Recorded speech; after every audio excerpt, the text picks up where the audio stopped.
Hello, good afternoon. Hello, everyone. Hello. Good.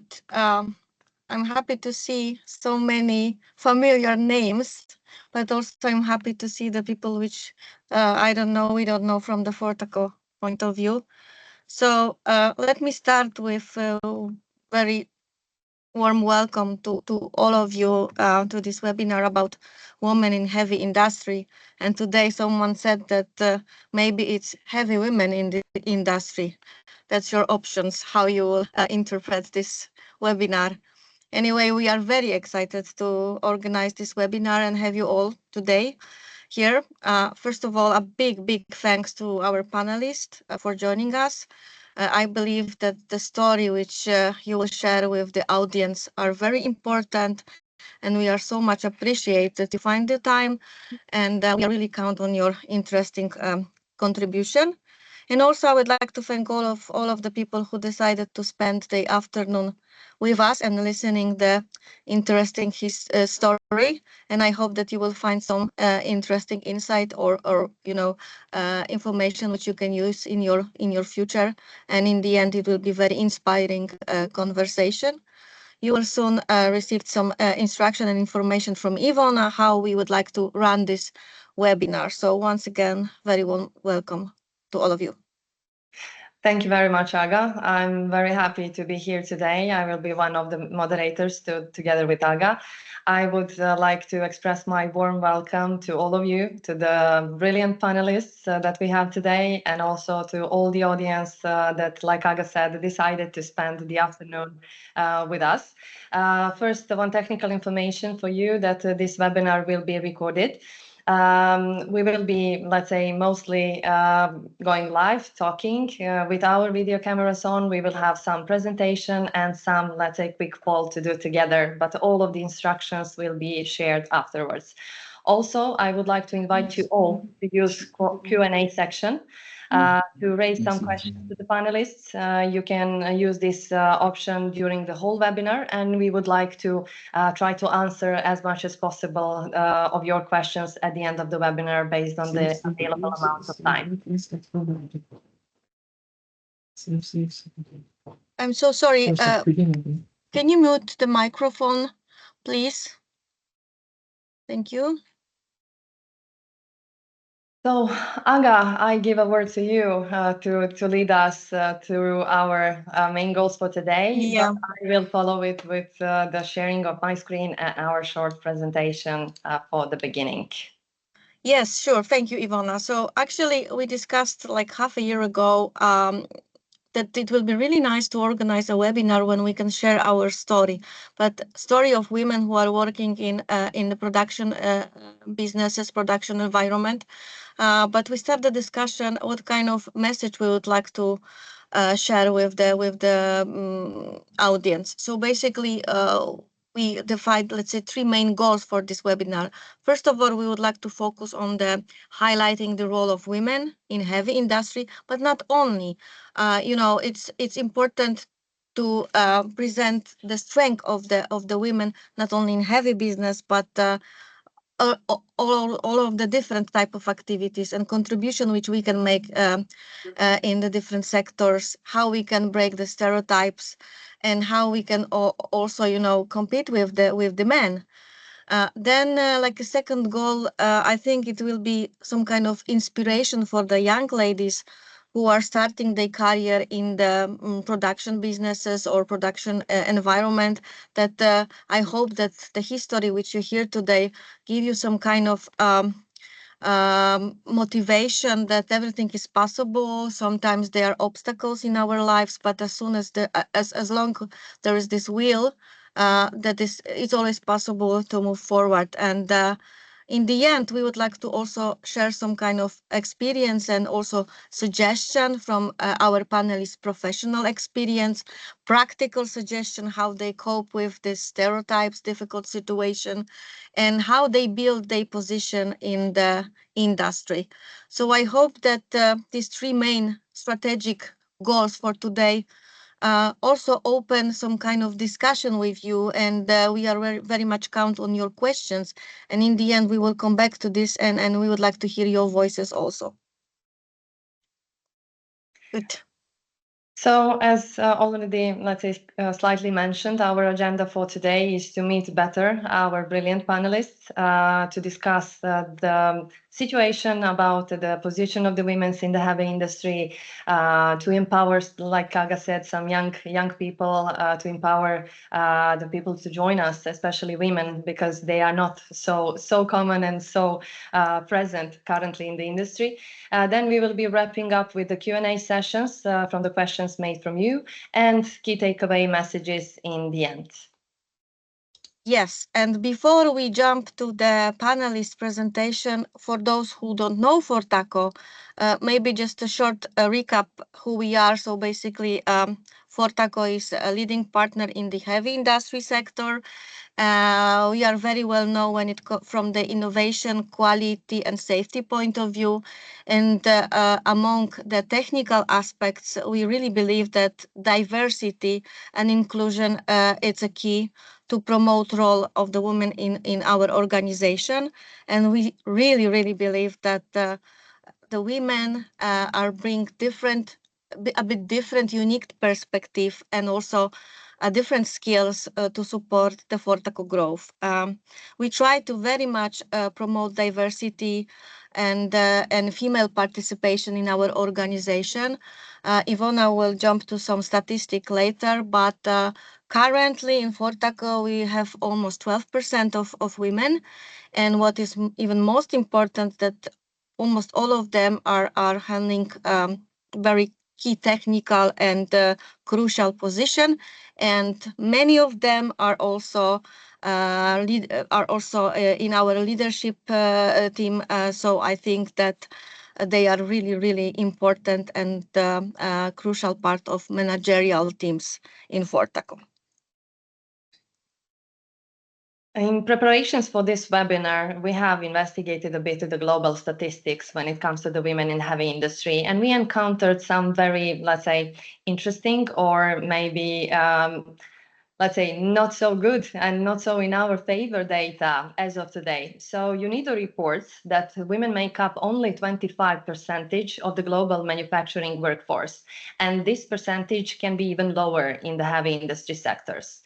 Then just 8% of the executive roles in industrial companies are held by women worldwide, which is stated by UN Women. Currently, we are faced with the overall global statistics that bias and stereotypes are among top 3 barriers preventing women from advancing in industrial careers, which is stated by Deloitte. And one thing that we encountered and which is going in our favor and very interesting is that it was proven that teams led by women in industrial sectors report up to 20% higher collaboration and engagement. The source for this data is Harvard Business Review. So we can see that some of the statistics are really not so that maybe where we would like them to be, but some of them are proving why it is so beneficial to have also women in leadership positions, but in overall positions within the company. They create higher engagement, higher collaboration, and bringing, if I may say so, some balance in the environment. And that is why we have invited today our great panelists, like I said, brilliant women that really changed and improved this global statistics to our favor for better. So I would like to invite our panelists to introduce themselves. Larissa, can you please start? Good afternoon. I'm Larissa Shabunova. I am a managing director for Fortaco Estonia company, business site located in Narva town in Estonia, one of the biggest site in Fortaco group. I am on this position approximately 11 years on the position of managing director, but in the company in heavy industry, I'm more than 28 years. So I have some experience in this area. Thank you very much. Amazing experience, if I may comment on it. Annami, can you please tell us more about you? Hello, everybody. Good morning, good afternoon, wherever you're calling from. So my name is Annami Toukoniitty. I come from Metso, from the mining and metals industry, and I'm at the moment heading a business line called Professional Services, Senior Vice President there. And I've been in the industry for almost 24 years, so quite an experience in this side as well, and really eager to hear today what the people have to say about women in the heavy industry. Thank you very much. We are very grateful to have you here. Denitsa. Hello, my name is Denitsa Dineva. I'm from Bulgaria. I work for Palfinger since 20 years. In 2004, I started as HR employee in one of our biggest production facilities in Bulgaria. And after that, I became head of HR. 3 years ago, I took over the responsibility for EMEA Fabrication locations and HR business partner of our Vice President EMEA Fabrication. Meanwhile, I had the possibility also to take over the assembly locations HR and to be HR VP of their Vice President. And nowadays, I'm again back in my own country. Thank you so much. Impressive. We are very happy that you are here with us today. Aga, we talked a bit, but can you please tell us more about you? Oh, God. All right. So my name is Agnieszka Koziara, and I'm working in a HR area more than 20 years. From the beginning in the steel business. From the educational point of view, I will start my career or my educational path in the law field. However, I was missed the contact with people, so I changed a bit the direction and focus on the people development and the HR part. So I'm working here in Fortaco, previously in Rookie. So actually from the very beginning, but it doesn't mean that this is the same company. We are growing and we are developing. So every day is full of challenge, especially now when we are living in so unpredictable reality. So nice to meet you all once again. Thank you very much, Aga, and thank you for providing us this event, for making us to be here and talk about very important questions, empowering others. Thank you so much. Eva, can we hear more about you? Thank you very much. Good afternoon. My name is Ewa Rajczakowska. I'm from Poland. And my career, I started, like my other colleagues, also more than 20 years ago in 1998. That time a student, but of course, you know, over this 28 years, I had a great privilege to lead global teams and major projects at very good companies like Volvo, Fortaco, Delaval, Garmin, and Epiroc. So now I'm heading sourcing at HIAB as a vice president, really working with the great teams worldwide. But I'm not only the woman in a business, I'm also a mom of 2 boys, 18 and 23 years old. So of course, you know, what is great that we can take, you know, the lead in 2 areas, privately, of course, and in a business, and we can manage it. So I'm really very happy to be here with you and, you know, share our experiences. Thank you. Thank you so much, Eva. We are so proud that you are here today with us, and I'm looking forward to hear more about you and your experience for sure. So a couple of words also about me. I'm Ivona Poletan, currently Managing Director of Fortaco Gruza, the business unit of Fortaco in Serbia. I'm also Employer Branding and People Development Director on a Fortaco Group level. I have started in this business from 2016. I have started first as a part of the legal and then HR team, leading both. And 2 years ago, almost 2 years ago, I have become the managing director of this business side. I'm very proud to be here, and I'm very happy to enter into great discussions with you. So thank you very much. But before, as we jump into the main topics, I would like to invite you for this interactive part. We would like to hear your opinion. We would like to convey a quick poll, and your role will be just to answer yes or no on the question, which will pop up on your screen, or you can see it in the chat. So Please give us your opinions just to see whether the global statistic is correct and what our audience in here today is thinking about the current status of the women in the heavy industry.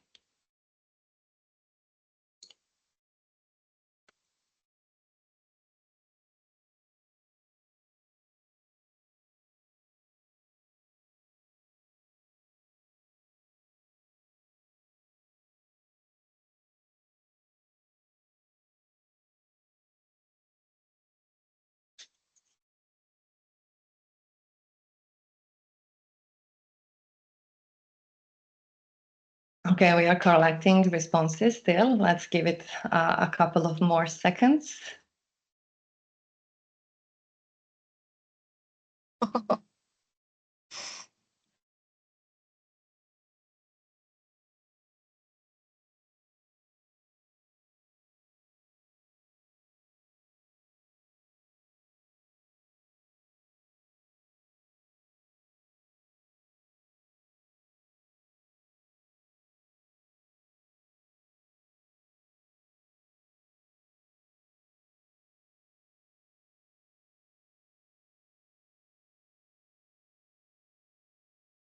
Okay, I see that we have collected vast majority of the responses, and based on the responses that we all gave, when it comes to the first question, do you think there is still a gender gap in leadership opportunities within the heavy industry?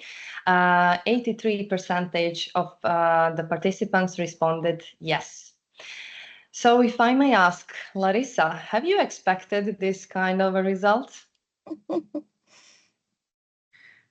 Yes, I think it is quite expected result because it's obvious that we have not so many women in leadership position, not only in heavy industry, but overall.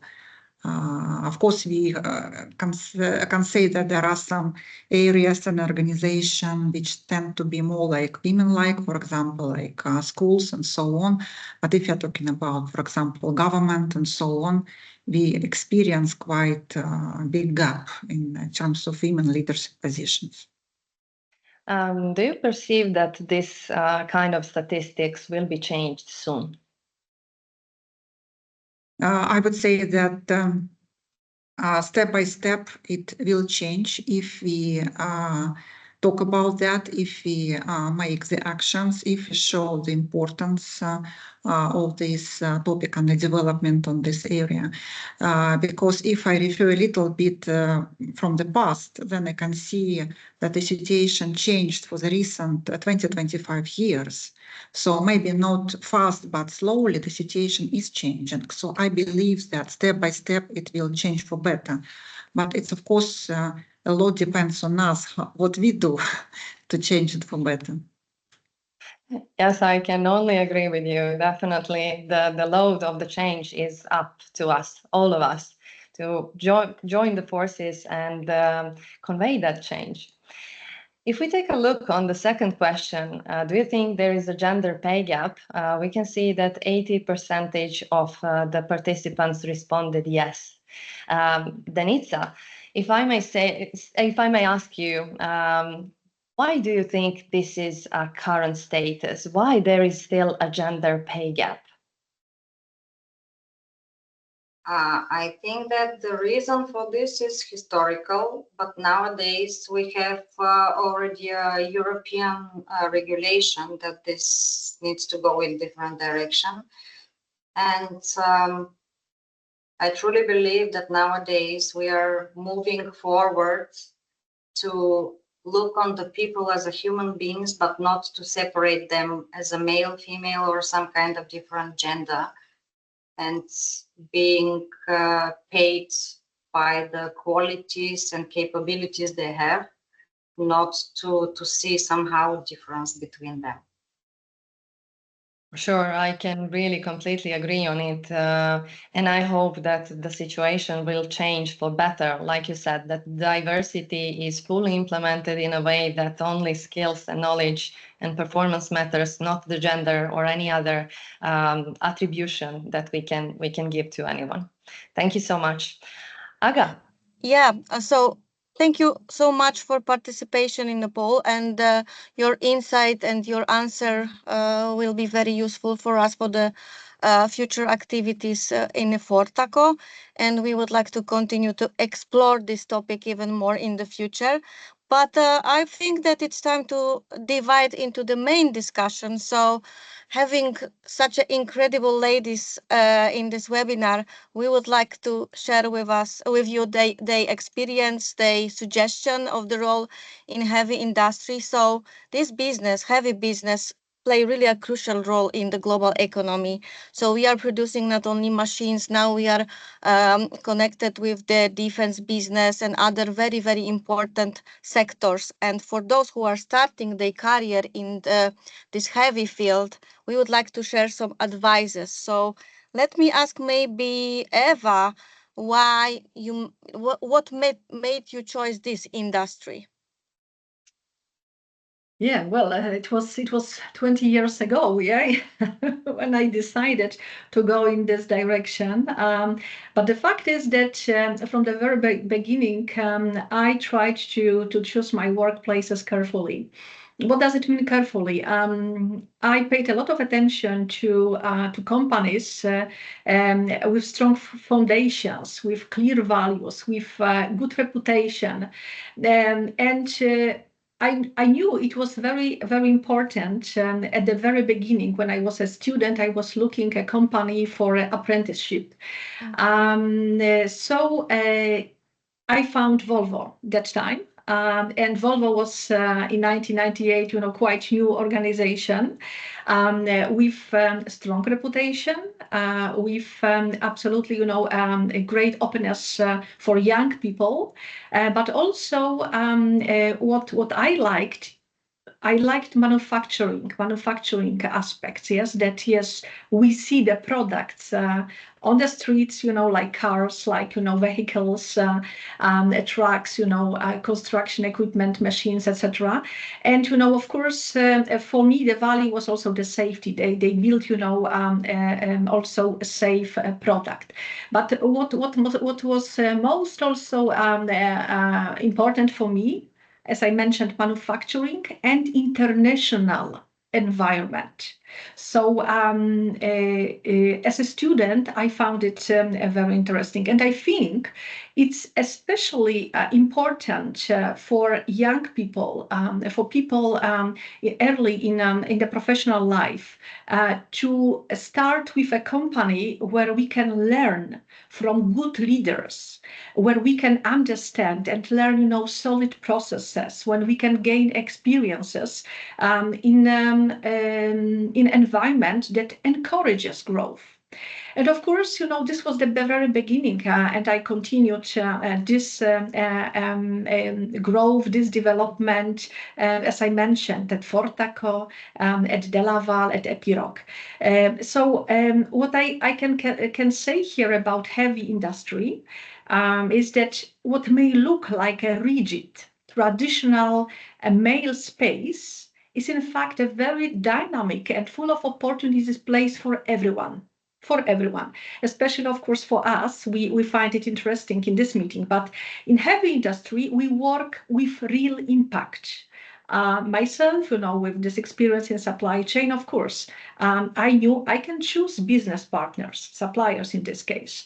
I can optimize, processes together with my colleagues, introduce innovations, working cross-functionally, build global partnership with global partners internally and externally.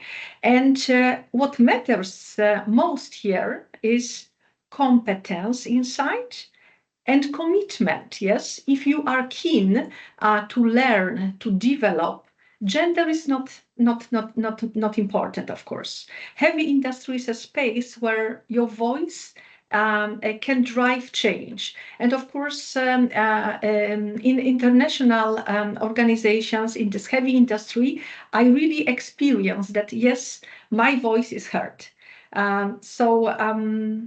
I like it because I really see the effects, of our impact in the products that we deliver, that we see on the streets, in the life.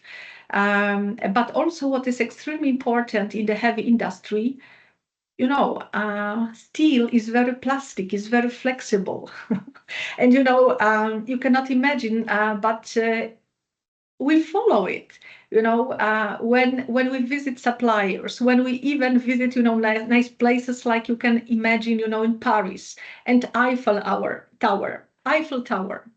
It's made of steel, and then you start thinking, wow, how many tons of steel, yes, have been used, for the production of this tower. So of course, yes, I think I'm passionate about it as well. But this is the effect of the fact that I was selecting the workplaces and the direction carefully in my life, and I had great privilege to work with very wise and open-minded people. So yes, in this industry, I found it. That's why I continue. Thank you. Thank you. Fantastic answer, Eva. Thank you. I'm also happy that we have a chance to work a bit together in the past. Yes, Agnieszka, thank you. Good. Yes, please, Ivona. Denitsa, what was your biggest challenge when starting out in the industry? 20 years ago, when I started in Palfinger, I came in a production facility without any experience before that. And I saw a production with big steel components. And I was thinking, okay, how can I handle this? But I found out that not the components itself are a challenge. Working with people, believing in your capabilities, implementing new things, learning about new processes. This was one of my biggest challenge.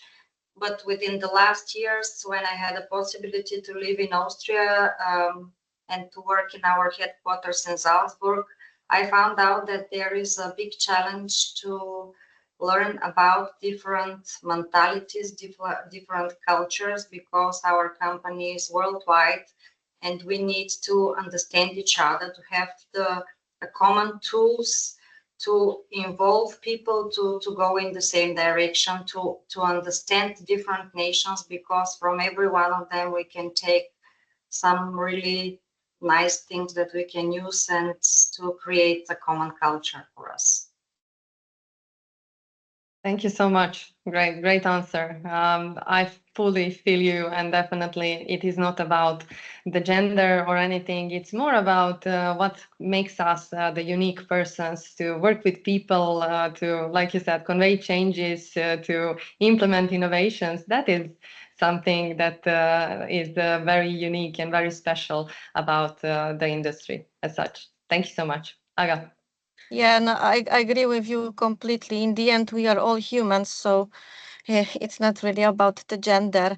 But let me maybe ask Larissa, because Larissa, I know a bit your story and your beginning in Fortaco. It was not Fortaco previously, but your beginning, let's say. But what was your first impression of working in heavy industry? What aspects of the job surprised you?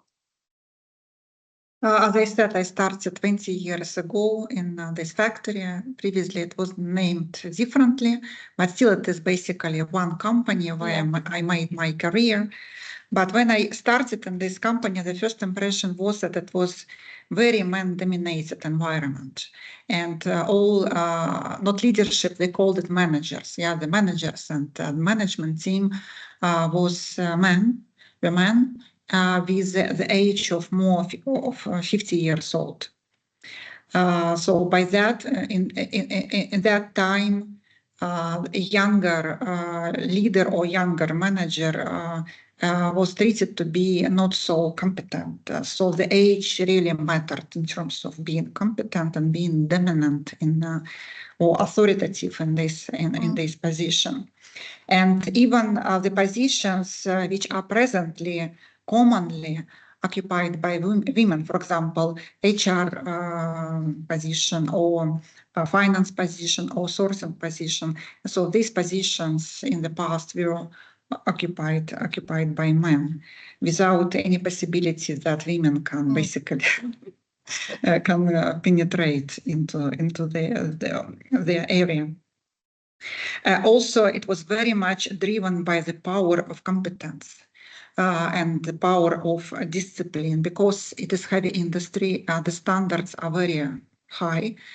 Therefore, you need to have really high engineering competence and skills and really high execution discipline in order to become an engineer or manager of a department and so on. Basically, leadership competences were not even so important. The important was how competent you are in engineering area.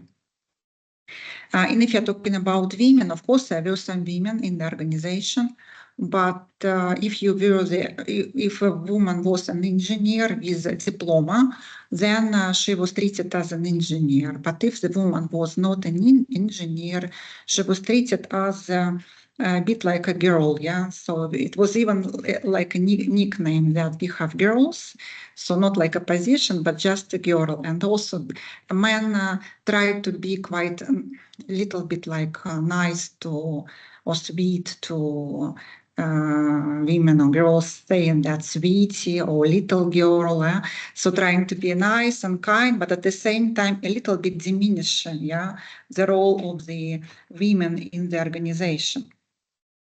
And also, I also remember the time when they arranged a school of talents, because they knew that they are on quite a mature age, and very soon there would be the period when they need to increase the number of people who can basically be successors of the managers. And they actually formed the group. I don't remember, it was maybe 15 or 20 young people, including women, and they made some trainings for us and so on. And when they made the classification, yeah, and it was very interesting that the majority of women were classified as not manager, and me also, I was classified as potentially not manager in the organization.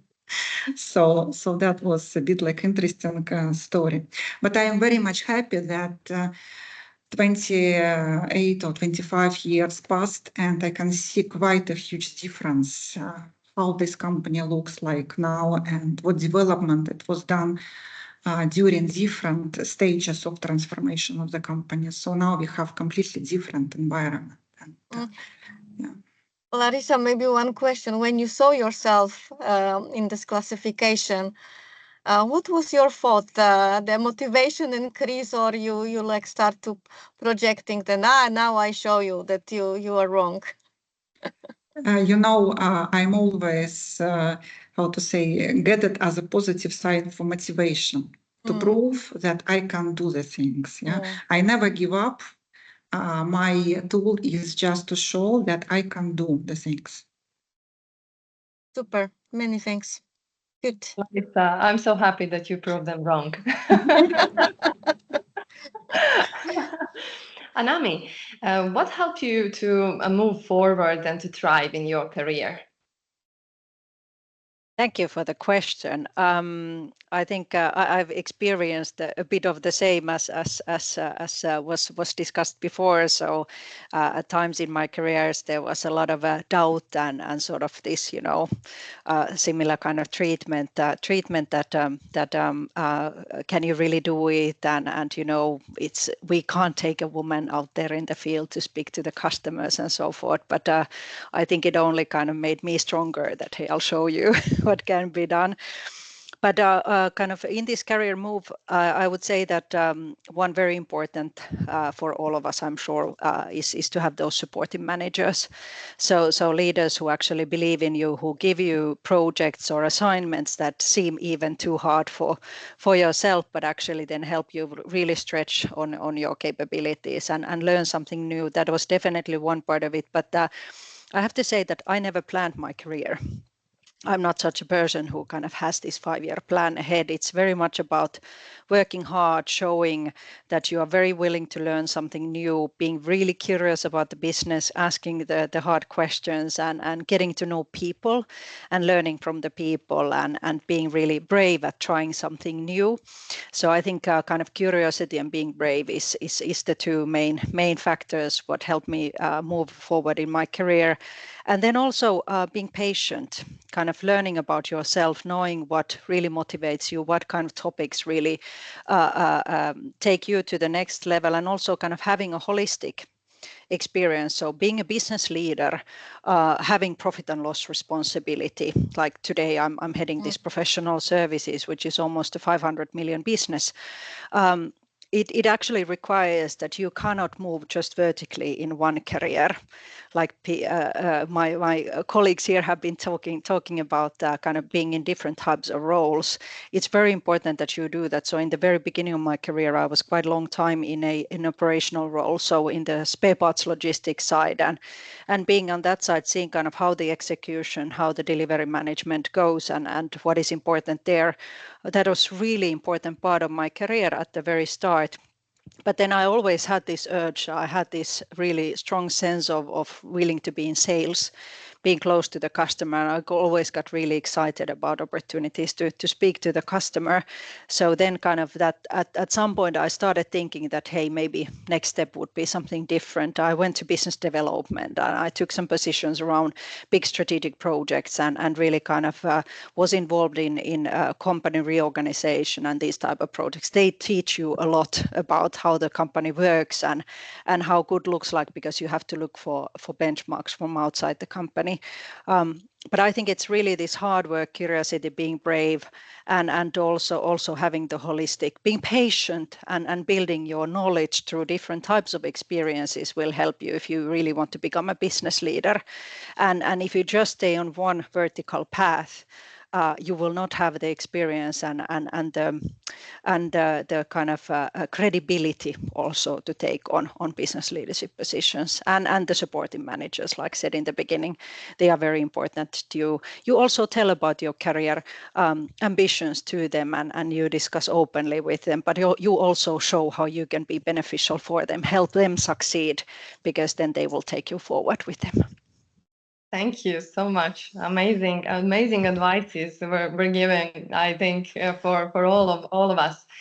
Is it the case that the women need to prove themselves more in order to really be given with some real chances in career or in some projects or anything related to the professional area? Is it true?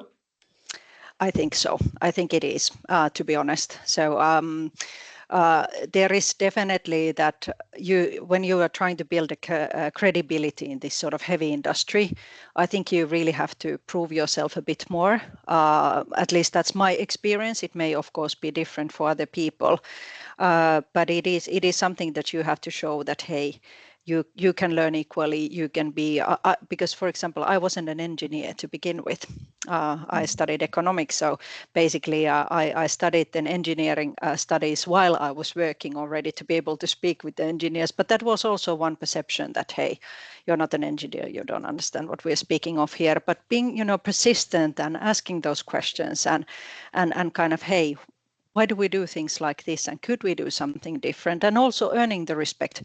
It's very much about not just asking and sort of, but it's also very much about giving. And I think there we tend to have a benefit there, kind of read the situation and have this emotional intelligence to be able to support and help the people for them to be also willing to then spend time and help you learn. Thank you so much. I'm so happy that you mentioned emotional intelligence, because the way how we feel basically because of this request to prove more, I think it only can be handled with good emotional intelligence, just to, like a lot of you said, to prove them wrong, to prove ourselves that we are worthy and we can do anything in the world. So thank you so much. Yeah, I would like to refer to Annami answer. You mentioned that basically no plan. So in your career, so following the theory, no plan is also a plan. I think that this flexibility very often leads us to unexpected opportunities. So have you stay, let's say, open and adaptable for the new possibilities in your career? You accept all of the possibilities which landed on your table, or you were selective? Can you share a bit more? I was definitely selective, but of course, when I was handed out an opportunity or proposed with an opportunity, I've always been very curious about learning and kind of, why do you think I would be the right fit? What do you think that in my capabilities would be good in this area? Because if they match with where I feel I'm strong, and then I'm also kind of more ready for the position. Because I think that's also something that we women, we want to be quite ready. We want to have those skills. You know, we don't want to step into complete unknown. So there needs to be something familiar when you go in with a new position. But of course, I wanted to also be selective. I've been proposed with certain positions that I felt like this is definitely not for me. So then I'm not the right person. So it's more about whether also I am the right fit for the position, and not just where the manager sees me in. Many thanks. Thank you so much. All right. Larissa, did I see correctly? You wanted maybe to comment on.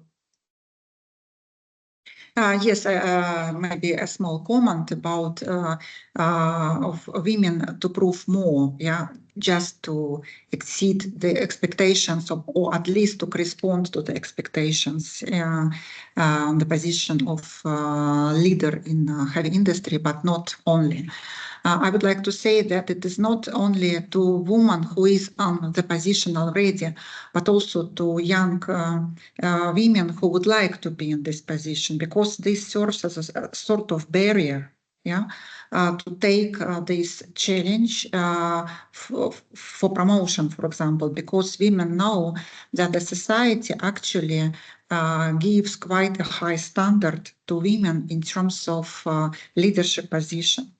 So it's not only about us being already on the position, but also to the new people who are new women who are promoted. This serves as a barrier. This is what I actually wanted to comment. Thank you. Thank you so much. I would Very just valid. Yeah. very valid. I would just add on that with the question. Do you think that there is really a difference between men and women leadership or way of leadership? Larissa, would you like to continue? Yeah. I wouldn't say that it is a big difference between men and women in leadership. I would say it's a bit like a style, yeah. It's because I would say in every person there are some soft skills and also some, I would say, hard skills. And as we know that if you're talking about women, then women are mostly associated with soft skills, being nice, being, how to say, inclusive, a bit like democratic, being, how to say, kind, humble, agreeable, and so on. And the men are basically associated with them. Being assertive, being dominant, being quite persuasive, taking space when talking about and something influencing others. So I think if you are talking about leadership, then basically it's quite a good combination of men and women styles in terms of how to say, being successful in this position. But talking about women, I would say that they excel more in terms of engagement and in terms of involvement of others and in terms of communication with others. And if we refer a little bit to the statistics which was shown in the beginning of this webinar, we can see that the organizations are basically led by women. They are 20% more successful in terms of engagement. And we all know that engagement and involvement, it also gives a better result in terms of performance. And if it is better results in terms of performance, it also gives more results in terms of profitability, in terms of financial result. So I would say that women who are basically quite successful in terms of engagement and involvement, they also have, I would say, a bit like better chances to deliver better performance results and financial results to the organization. And these are actually other surveys are demonstrating that the teams or the organizations which are led by women, not always, but they tend to show a little bit better financial result. So I would say that if you're talking about difference, then the biggest difference which I would like to highlight, it's about the engagement and involvement of teams in the common work. So to make this inclusive environment and more social-oriented environment. Yeah, but also I would like to say that women they also tend to be more like long-term thinking, creating more like relationship. They are working on more long-term relationships. So winning more by creating a long-term relationship, and also a little bit more long-term thinking and strategically thinking. And this also gives a gain in long run if you're talking about performance of the company, so sustainable results. Again, this is what some surveys are showing, and this is also my perception, not always, but there is a tendency that women can be a little bit like more showing such kind of qualities in their leadership style. Thank you so much. Yeah. Thank you so much. Definitely, like you said, the engagement is creating a difference, and that is bringing a lot of benefits to the table. I have encountered some, let's say, examples from the market, not really the statistical ones, but I have heard from some candidates and some examples outside of our company that in some cases of the recruitments, the women were not chosen because they might be absent, they might have kids, they might have some additional obligations as a moms, as a women's, as wives. So I would like to ask you, Eva, how you choose your team members, and when there are some recruitments that you have to decide between men and women to join your team, what is the main driver of your decision? Good question. Thank you very much. I think, diversity is really good. Yes, because, just following maybe the same direction what my colleagues answered.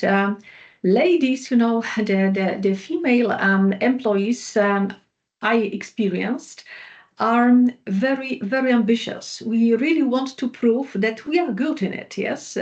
Even if we don't know, we are not afraid to ask questions. We are not afraid to ask for mentoring, coaching, for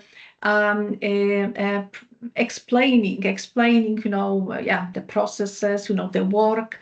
We are not afraid, just to ask, I would say, simple questions, maybe stupid questions. They are maybe stupid at the beginning, but not stupid, of course, but, basic. However, then and then you learn, and you are a partner in the further discussions. So I also noticed that, female employees, and again, it's of course, depends on the country, on the culture, cultural habits, but in general, ladies I worked with, employees, team members, I can rely on. I can really ask, for delivering some information, tasks, results. And I will get it.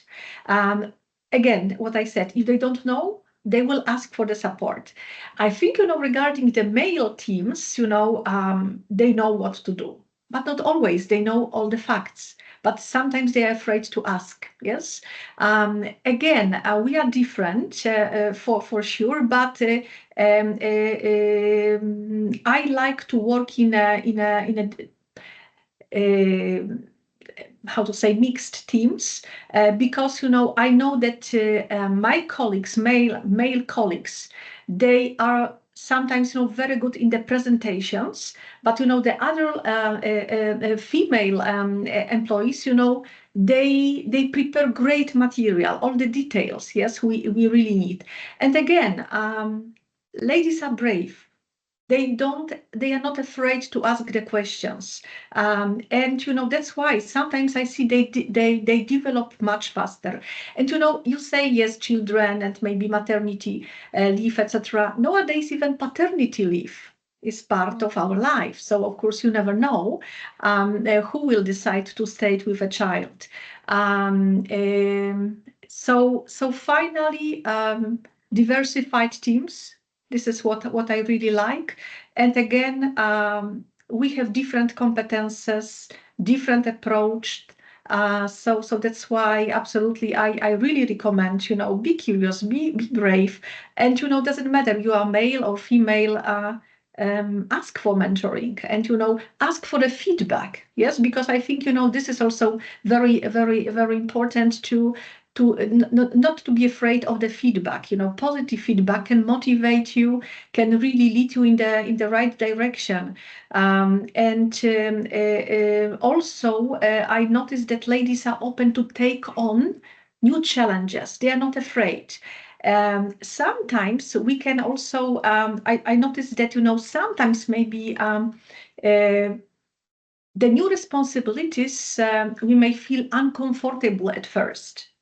But after a while, we really see that it develops me. It gives me new opportunities. I cannot predict today, but absolutely, yes, after maybe years, this experience will be a reason why I got a new position or new opportunity. So yes, I think, here, I would really recommend to be curious and ask questions, seek understanding, take on new responsibilities, even if we do not feel uncomfortable at the very beginning. And of course, again, what I mentioned at the beginning, find mentors, find good coach, male or female, both.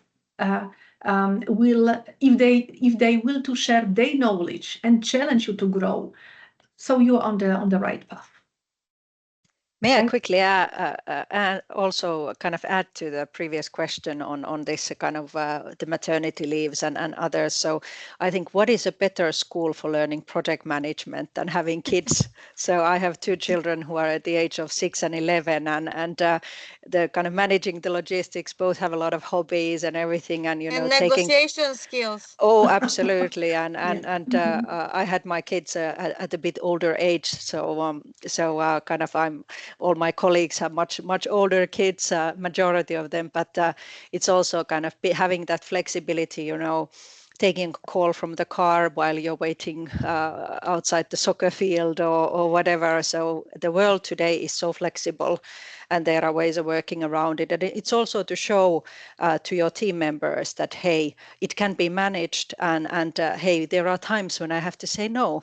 So a couple of weeks ago, I was traveling for work, and I couldn't attend an event from my son, like on the Mother's Day, but I had my husband's mother coming there as a grandmother to that event, and tomorrow I have another event with the school, and there I have prioritized to really join it. And it's important to show that example also to the team, that there are priorities in life that matter, and we will be flexible around them, whether you are a mother or a father, or whether you don't have children and you have some other events. But I think it's also showing that example of work-life balance. You are touching, if I may add also, because you are touching very important aspect, especially for women, it's extremely important. Yes, if we have children, I fully agree with you. We don't need to do everything at once. Yes, but thanks to the fact that yes, we are mothers, or we have our private life, but also we want to be good in this what we do professionally. We learn to prioritize. Yes, we learn to set boundaries. Like you said, we learn how to say no to projects, to overtime, even to social expectations. Yes, but also what we also see, we are not afraid to ask for support from colleagues, from my leaders, from family as well, yes? And, balance doesn't mean perfection. Absolutely not. Perfection doesn't exist. Exactly, yes. No, just conscious choices, yes? Conscious choices, and as I mentioned before, to be brave, yes? Sometimes, yes, ladies or female employees had to pause or slow down, and it's okay. But of course, we never feel that we give up our ambitions. No, we just organize in a different way. So let me interrupt a bit, because you touch, as all of you emphasize, very important topic like this work-life balance, or balancing between work and family. So did you have to sacrifice anything? And if you can share some experience here, maybe Denitsa. Yes, of course. I suppose every one of us had difficulties because of this work-life balance, because the first thing was already mentioned.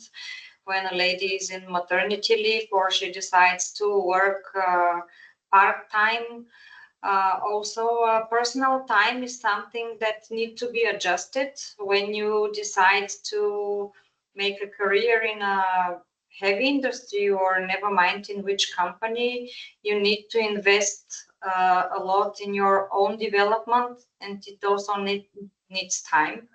It is time consuming. You need to motivate yourself, and also for myself, I can say that it was challenged to find a way how to be more adaptive, because of adaptiveness and organization is something that if we are not born with these qualities, we can create them in our life. Better organization, better adaptiveness. And there is a sentence that a lot of people are using: I don't have time. Actually, we all have absolutely the same amount of hours within the day, within the week, and it depends on us how we invest our time and how we organize it. If anyone would like to add something to this topic? Did you sacrifice something? Maybe I would like to say that not about sacrifice, but I would say being on a leadership position, especially when you deliver a good result. So every good result has its price, yeah? So it is not possible just to make it, to contribute, because you give a lot of yourself to this result, to development of the company and so on. And of course, it has the price, yeah? Sometimes your family stands alone without you. Sometimes, for example, I have a son, yes, he can be alone for some days or even for some weeks and so on. But on the other hand, this also gives, for example, my son more opportunity to develop independence. And for example, now when he's entering the period when he will be student, hopefully will be the student next year, then I'm absolutely sure that he will cope to live independently. He's fully prepared, yeah. But of course, I would say the price sometimes can be high, and for women, I think it's also very much necessary a little bit to control. Yeah, so the price shouldn't be so high for the success. Larissa, if I can maybe add here, the price, but we have also a choice. Yes. And absolutely, this is always a choice. And what also I noticed that some ladies, some female colleagues, they stop their career for a while, but it's not a problem to re-enter. Maybe on a different position, there are also different opportunities. But again, yes, I think, this is an individual choice, what we want to do. And I think we should not be afraid, just to choose this, what is more important for us, even at the moment. So, yeah, I think, we are I think now we are supporting each other as well, and we understand that everything can happen. Yes, but I remember, when I resigned on some promotion because, my child was too small and I was not able to travel frequently, but I was convinced, I was confident that, yes, I can deliver what is expected from me. Yes, working, yes, in a different way. And I remember, of course, it was not accepted. However, I decided absolutely not to travel, and of course I had to finally deliver everything what was expected. My manager was surprised that after 6 months, when we reviewed once again, I delivered everything or even more what was expected, even not traveling. So sometimes we need to be really stubborn. If we trust in our in us, if we trust in our choices, capabilities, and exactly, capabilities, and that our choices are correct. Yes, and I know, yes, that what is right for me.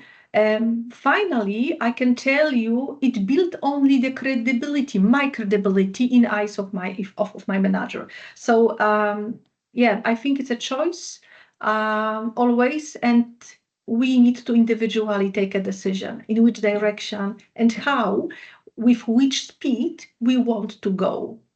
Yeah, exactly. But in my situation, I would say that, of course, it's a choice, but of course, it's very much dependent on the support of the family can offer to me. Without the support, it is not possible. Family So, or yes. babysitters, yes. Oh, yes, or my parents and so on. But basically, my family, my husband, my son, and so on. So basically, all this work and life balance is not possible without the support of the family.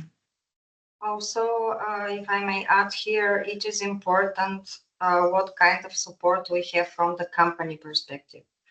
Because whatever we say, everyone will choose a company where such a programs that show support for people, for work-life balance, where is promoted that it is not forbidden to go in maternity leave. Probably only a discussion with your direct leader will give you some options, and you can think together how this work-life balance can be catched. And something that is very important, but people don't speak a lot about this because this is now a topic in our company, is mental health issue. This is also a topic that is important for all of us, and such a programs to promote that it is important for all employees in the companies is important, that it shows a progress in every company that they are thinking about their employees. It's also very much related to not only to the company, if you're talking about the top management of the company, but also the team. For example, being a part of leadership team, it's also how we balance between the responsibility between each others, because sometimes it might be more load on me, sometimes it might be more load on my colleague and my team, and we can balance, and by that we also can ensure more like work and private life balance. So I think it's also very crucial how we create the trust and balance within our leadership team. Yeah, so delegating the task, exactly, because sometimes we think, okay, we will do this in the best way, absolutely. But, we should trust our co-workers, our team members as well, and we should more delegate. Yes, because finally, it's not me, it's my team who should deliver, the expected results and create, friendly spirit, atmosphere in the team. Yes. So absolutely, I think this is very good recommendation. Delegate. Don't be afraid to delegate, and together we can do better. Yes, and have fun. Or maybe how to say, support each other, yeah? Because maybe I cannot delegate some function, but I can ask, as you say, I can ask for support for my colleague, yeah, in my team, and we can a little bit like spread the load, yeah? So it is not so much, too much load at certain point of time. But I fully agree with your comment, Eva. Yeah. Thank you, ladies. This was so insightful and amazing. One question from my side. We mentioned a lot of kind of supports from the family, from babysitters, from everyone around us in order to convey what we want to achieve. So I would like to investigate with you whether one stereotype is true. So do you believe that women support each other, or does the old stereotype that the women are their own worst enemies hold true? Annami, can you comment?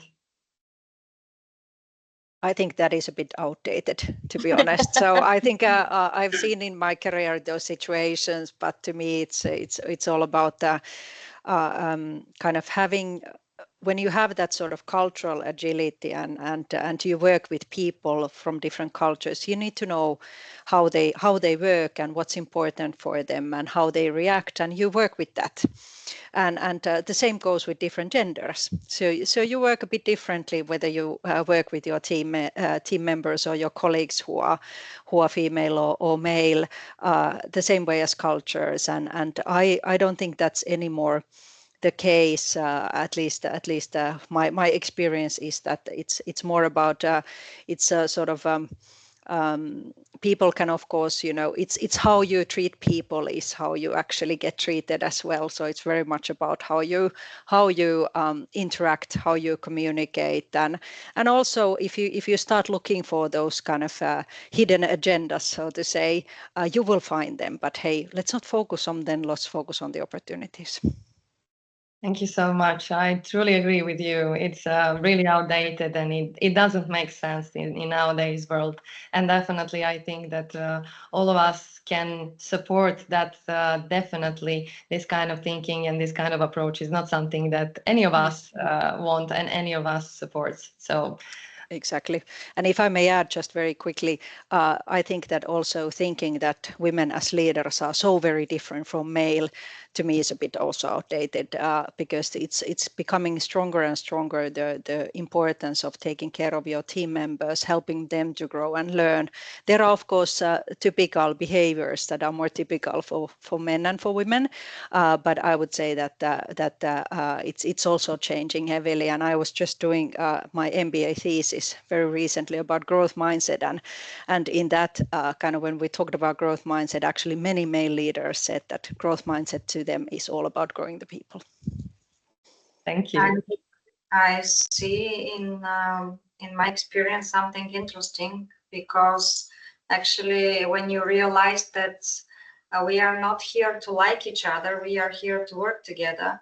And when you have a team with ladies that don't like each other very much, but you give them the same task, they can really create powerful and wonderful results together, looking in the same direction. Thank you so much. Absolutely. When the expectation and the target is clear, then people will find the how. Yes, exactly. This is what I wanted to comment, that if the targets are aligned, then I think we should expect more like teamwork and more collaboration. But if the targets are a little bit conflicting, we can expect much more conflicts inside the organization, not only between women, but between teams, between departments, between men, and so on. So I think it is driven by different things. Yeah, first of all, it's like structural things, organizational things which might be aligned, but also the teamwork and collaboration. And maybe to add to this topic, how women work together, then I would say that there is also the tendency that if there is woman on top of the organization, she also recruits more women into leadership position or to the key position. And this also shows that basically making a bit like women coalition or a little bit women power also creates additional power in driving the performance. And I would say, if I refer to my company, then in leadership team, we have basically 50-50. We have 50% of men on leadership position and 50% of women on leadership position. And I think in this way, we are quite well balanced, and we have enough, diversity, but we work really as a good team, and we really well understand each other, and we don't have any, competition between women in our team. Larissa, let me ask you a bit deeper this topic, this proportion between women and men in your team. What have you done to, let's say, support ladies in your organization? What kind of concrete step, and maybe like advice to others, what we can do to support ladies in our organizations? First of all, I offered them to become a leader, because previously they were not on leadership position, so I offered them myself. And I also could see how difficult it was for them to accept this change, because I understood that it will go with high responsibility. And of course, they wanted treat it really, really seriously. But when they accepted this challenge, then basically I supported them a lot. I was a bit like their internal mentor, helping and a little bit maybe on daily work, or later on a little bit less frequent, but I helped them a lot. But also I studied a lot, and I studied and I study a lot. And for example, some years ago, I participated on a really interesting women's leadership training. And I got a lot of interesting insights, a lot of materials, and so on. And when I came back to Narva, I shared all this information with my team, women team, and we discussed a lot. What can we do better, and how we overcome the challenges, etc., and etc. So basically, I try to share everything what I have, and maybe this is one of the keys how to a little bit support my team, women team, to become better together with me. Thank you so much, Larissa. This was insightful, I think, for all of us, and definitely we can make a difference. As I said in the beginning, you changed the statistics, worldwide statistics, by having like 50-50 in your leadership team. So we can all do something about that, and that can be a team effort. Aga. Yes, we are slowly approaching, or not slowly, actually, very fast approaching the end of the webinar, and we still have some question and answers topic in our agenda. But before we jump to this, maybe some kind of key pieces of advice for women considering start their career in the heavy industry or in the industry itself. So ladies, maybe all of you will share some key advice. So maybe I will start. I can start, Agnieszka. I think, working for heavy industry does not mean that we need to be tough. Yeah. It's more about being self-aware, honest, supported, of course. This is more about, as we talked about it a lot, delegating, asking also for help. I think,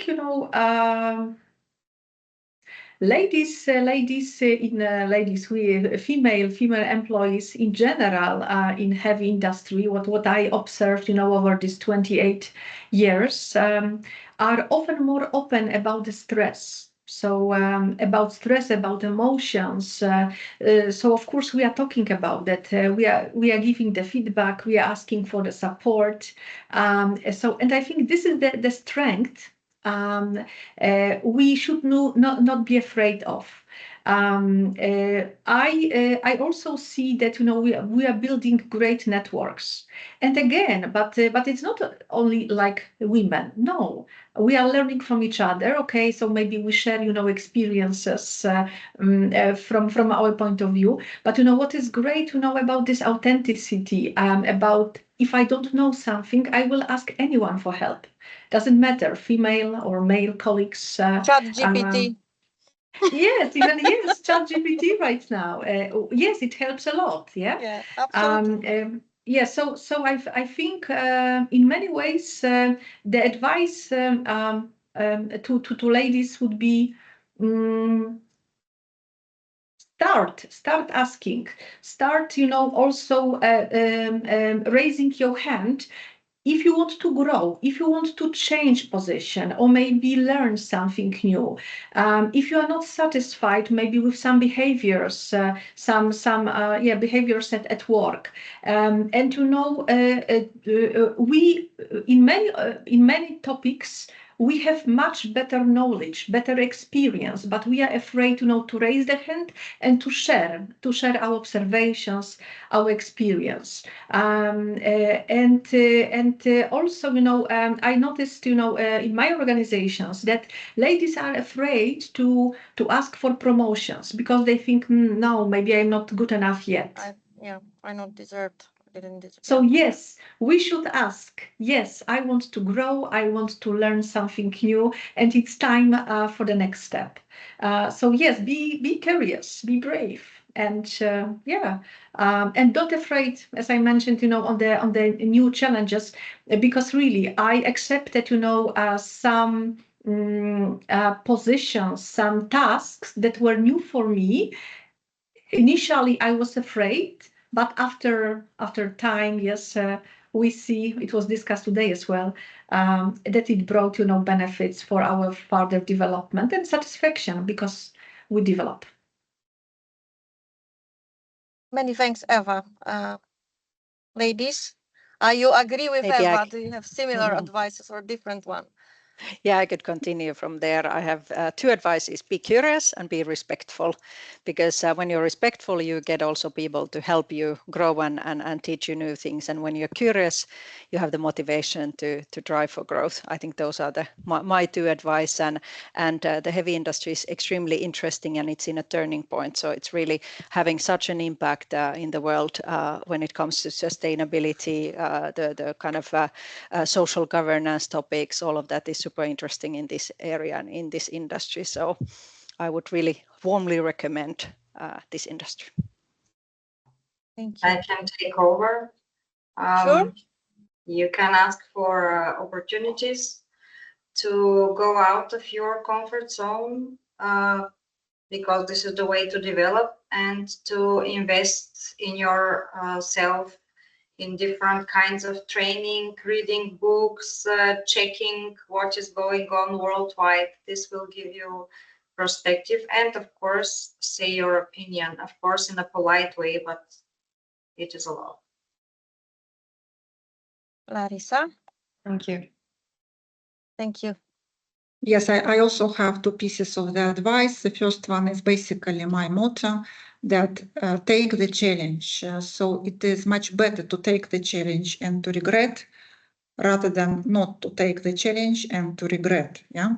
So I prefer to be on the first point, just to take the challenge, to study, to learn, and basically to hopefully succeed, rather than think that, oh, it was so bad that I missed the challenge, I missed the opportunity. Yeah, I didn't do that thing, so I could have achieved much more.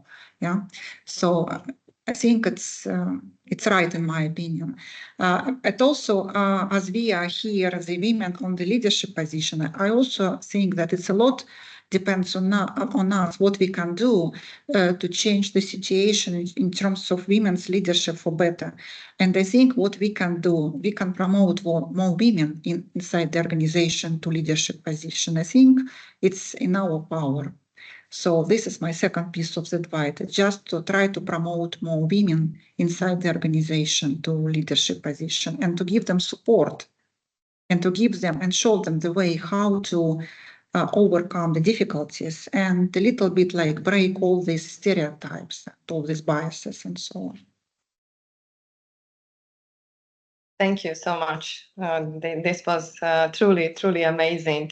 I would like to use the opportunity to raise one more question from the audience, from our participant Sana, and it states: as you have all long background in heavy industry, has the environment and culture changed somehow, and how has it impacted you personally? Most definitely. So maybe. If I may, I left the industry and the company to another company within the same industry back in 2012 because of issues related to not equal treatment within the team across the women and men, and several sort of promises given but not held up on. So and I think it's a totally different industry. Of course, there are cultural differences as well. It makes a huge impact, but I think it's totally different industry nowadays than it was 10 years ago. Thank you. I would say that it's a big difference in terms of the way how the organization are led. Because as I said in the beginning of this webinar, that previously it was led by power of competence, and there was not so much leadership. It was a bit like more management, yeah. But now it is a change of developing more and more leadership. And presently, I'm not an engineer, I'm not a technical expert, but I'm leading a company who is really like engineering company on really high quality level developed, producing high quality products, yeah. And this I do because I have a team, very well developed team, supportive team with the right people on right places. So I think that was the biggest change, transformation of leadership situation in the factory. And we, of course, very much, how to say, transformed together with this transformation. Thank you. Thank you so much. So maybe comment from me. I had this great privilege, working in the Scandinavian, in the Nordic companies from the very beginning. And frankly speaking, from 1998, I experienced, this openness from managers, from people, and comparing to now, I do not see big difference. The pace is a difference. We work faster. Yes, there are more tasks. Yes, and maybe less time, etc. Because of the geopolitical situation, because yes, of all the challenges we are facing. Yes, on the market at the moment. But fortunately, this culture is spreading out. Yes, when I'm talking to the colleagues from other organizations with different roots, in different countries, especially American countries, maybe in the past Polish also Polish companies. Yes, so I think still there are gaps for sure. Everything depends for sure, on the top management. How do we foster, the culture and the rules? So I think we see improvements in general, but again, in the Scandinavian Nordic roots companies, I think still this is why I was developing all my culture, only in these organizations. But I really hope that if we populate, like even today during this webinar, what is really very positive approach. How should we really work? How should we support each other? Women, men, doesn't matter. Yes, I think we will improve the environment for sure in all organizations. So would be great. Yeah, absolutely. Thank you so much.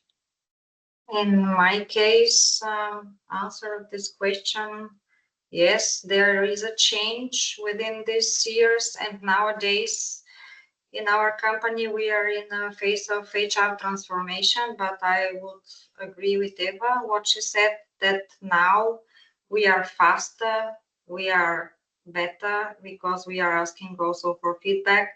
We created recruiting hubs, we are promoting role models, female and there are programs for diversity, equity, inclusion. So these are next steps to grow, and of course there is impact of every one of us, but with diverse teams who are well trained, it is not an issue. Of course, sometimes it hurts, but everything is experience that we can use for further development. Thank you. Thank you so much. I would like to ask all of our participants if they have a question. We have time for just one more, so you can turn on the mic and ask a question to any of the panelists.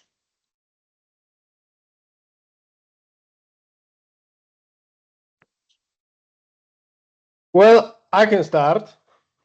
Okay, thank you. Agnieszka, why are you laughing? I was curious who it will be. I didn't expect you. So first But of all, Eva, you can now answer probably. yeah. First of all, it is fantastic to hear your stories and but also see and hear about the experience of a person who was my direct superior. So thank you, Eva. Hearing your stories and answering your question, that I remember the time. It was 2012 when Eva appeared in our mail office in Fortaco, and for sure it was certainly a big changes for some of the people over there. But for me, it wasn't such a drastic experience. However, as it happens in life, the appearance of women forces changes our behavior, often for the better. So we are expecting that the number of female person in leadership teams will be bigger and bigger. So I cross my finger that you will achieve your target in Fortaco and in other your step of career. Many thanks, Michał, for this kind words. And I think, in a way, also a summary of today's webinar, because basically I think that heavy industry or any business, it's not about gender. It's basically about skills, about knowledge, about persistence. But yes, indeed, women's are bringing a bit of this sensitiveness and this emotional intelligence, which was mentioned also by Annami today. So we are shaping a bit this industry. That's how I see that.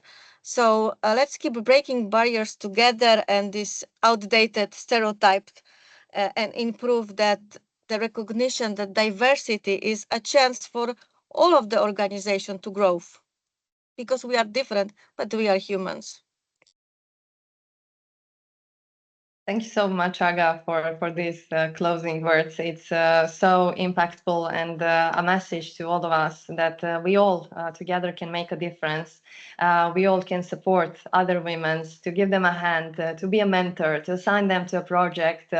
Like Michał said, to change a bit, to introduce some women into the men-dominated environment, change the atmosphere, change the sensibility of the team, and try to feel it and try to test it in the real life circumstances. And I'm sure that we can all see and feel very soon the benefits. I would like to thank you all very, very much for being here, for providing the time for this webinar. Thank you so much to our wonderful panelists. Thank you so much for the great audience. And I would just like to share one more thing with you, that this will be first in a row of our this kind of events. We would like to create more with different topics, different panelists, but with one goal, to spread some great insights, great experience, great tips and tricks. So stay tuned. You will hear from us more. Aga. Yes, absolutely. So once again, many thanks for our great panelists and their knowledge sharing and experience sharing. Thank you all of you to those who spent this afternoon with us. And in the end, referring to next steps, Michał, we are planning to have a next webinar with the sourcing team. So be ready. Probably you will have a chance to raise even more questions. Well, I will be on holiday, so Thank you, guys. thanks. Thank you so much. Thank you Have a so wonderful much. Thank you. Thank you. Have a Thank good you day. very Thank you. much. Thank you very much Have a from nice my day. side as Thank well. you very Bye-bye. much. Thank you. Thank you. Bye.